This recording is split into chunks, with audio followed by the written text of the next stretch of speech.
Good morning, good afternoon, good evening, and good night, depending where you are joining us from the world. And welcome to another weekly live stream where we're going to discuss different topics such as um, economic education, financial education, and personal development. Now, today I'm coming to you with a topic called around something that we've seen going around the media and on social media. We've seen this being said where it's coming from the World Economic Forum, which says you will own nothing and you'll be happy. I want to go into a little bit of detail of what this actually means and how they're planning on actually doing this and what the threat is to our freedom and our liberties by doing so. Excuse me. But before I do any of that, I'd like to first of all just get into a little bit of detail about what is the World Economic Forum, who they are, how they started, what their goals are, how do people become members, and what they actually do. So let's start off with who they are. The World Economic Forum is an international organization for public and private cooperation. The forum engages some foremost political, business, cultural, and other leaders in society to shape the global, regional, and industry agendas. It was established back in 1971, and it's supposed to be a non-for-profit organization and has its headquarters in Geneva, Switzerland. It's independent. It's supposed to be independent, impartial, and not tied to any interest. The forum strives for all its effort to demonstrate entrepreneurship in the global public interest while upholding the standard of governance, morale, and international integrity at the heart of everything it does. This is straight off their website, and their website is WEF Forum, weforum.org. So it was originally called the European Management Forum, and it was renamed to the World Economic Forum in 1987. And it was actually founded by a guy called Klaus Schwab, a German engineer and an economist. So the foundation of this this foundation is funded by about 1,000 member companies. These companies usually consist of enterprises with more than $5 billion in turnover. So not just anybody can join these guys. You've got to have a business that has over $1 billion worth of turnover per annum. And they typically have to be these enterprises rank among the top companies around the world. So yeah, think about the big corporations, your BlackRocks, your Coca-Colas, these large enterprises. They are usually the ones that are in the World Economic Forum. So they come together, they put their agenda, what they want the world to look like. It's not a political organization, but they do have influence over politics and global policies. So back in 2011, the annual membership cost $52,000 for an individual.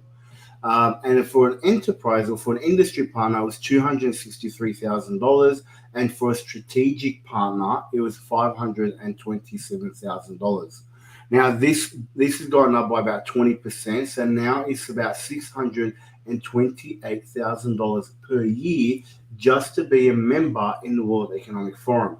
So as you can imagine, because it has such a high cost to be involved and cost about $19,000 to even go to the World Economic Forum meeting that they have in January, this has now attracted the 1% elite to be able to be the only members in the World Economic Forum. Now, the challenge with this is that by doing so, it makes it very, very hard for the individual and the other 99% of the world population to be represented by the World Economic Forum.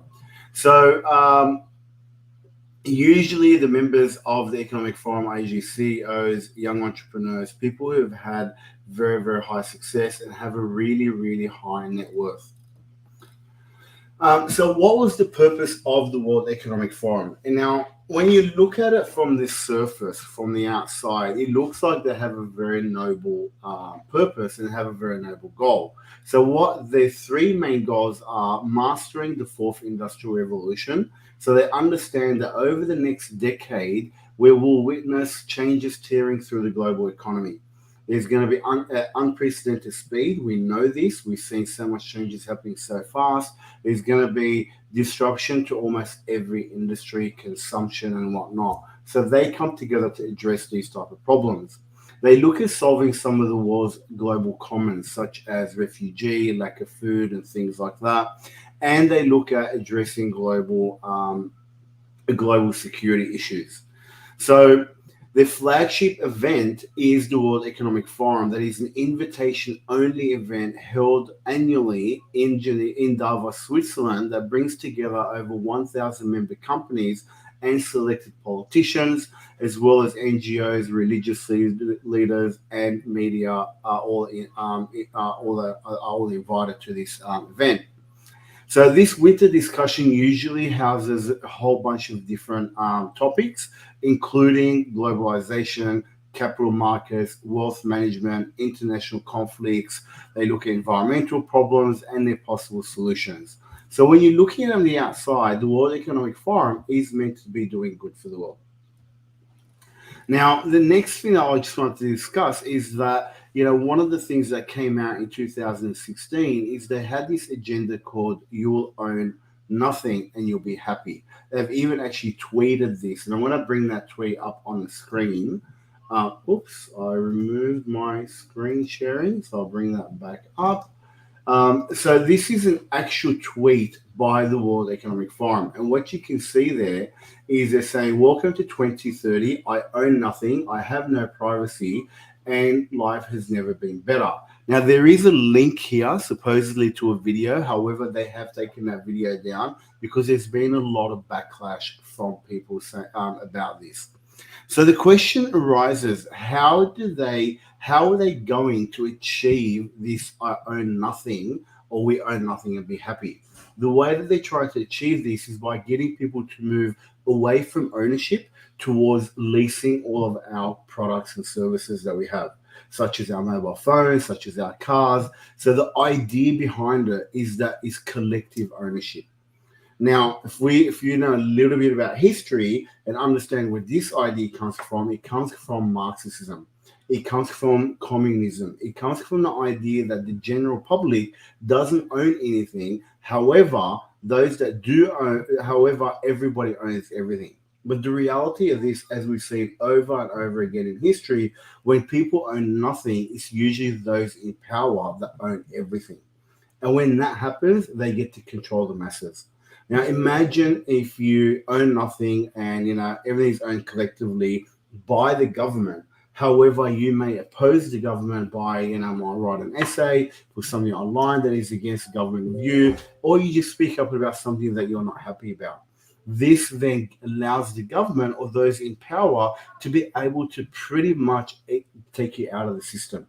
We're starting to see something like this coming out of China with their social scoring system. If you don't have a social score to a certain level, then you can be excluded from products and services that you may want.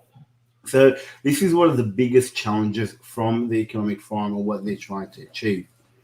Another video that they actually posted is a video that they've put onto their actual Facebook, which I'm going to play for you guys, and we're going to go through this video. It's about a minute and a half, so it's not a long video, but we'll go through it, and these are the 8 predictions that they see happening in the world. So number 1 is, I'll wait for it to come up. You will own nothing and you will be happy, as you can see. So what they're saying is, in the future, we're not going to own anything. Everything is going to be rented and delivered to us by drones. Now, the problem with that is one of the fundamental human rights is ownership. One of the things that gives us freedom is the ability to own our own assets. If you own your own house and you're in control of it, or you own your own car, nobody can ever have the right to do anything about it. But they want to move away from this. And this is already happening. We're seeing this with a lot of mobile phones. They become harder and harder to repair because they want to be able to control, and they want to get to a point where you lease your phone. So at the end of the lease, you give it back to the company, then they can recycle it and use it. So they're using this under the GES, the global environmental, under the environmental banner or the environmental umbrella, that it's better for the environment to do so. Next up, and we'll continue playing with that video, is the US won't be the world's leading superpower. However, there will be a handful of countries that dominate.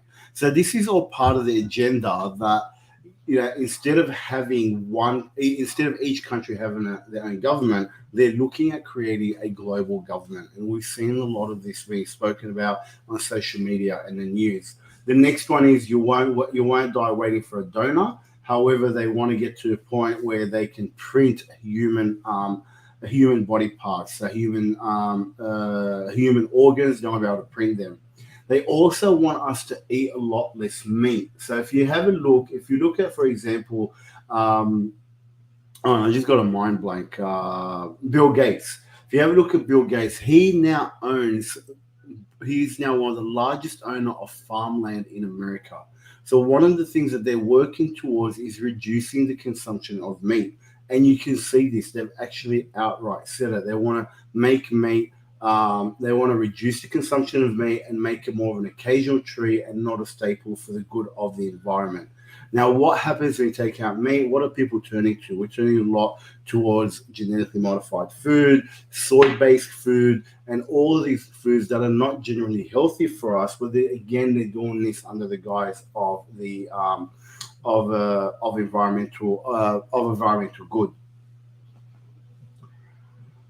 1 billion people will be displaced by climate change. Now, this is something that I do agree with. We've seen a lot of the climate change happening around the world. We're seeing some crazy weather patterns, especially if you're in the US and Europe over the past summer. They just went past. There was a lot of droughts. A lot of people are struggling. There's an energy crisis happening around the world. So they are recognizing that if we don't change what we're doing in the world, then we're going to get to the point where people are going to be displaced. That's probably something I do agree with when it comes to that. Moving on.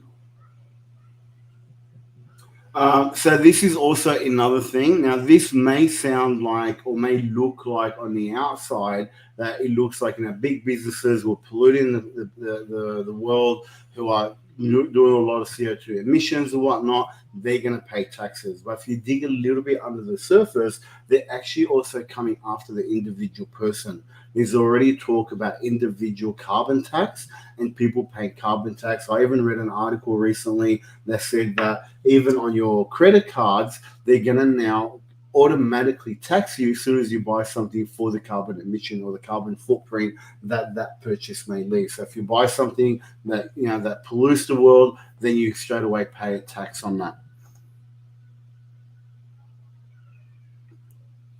Okay, so they want to get rid of fossil fuel, which is obviously a good thing for the environment.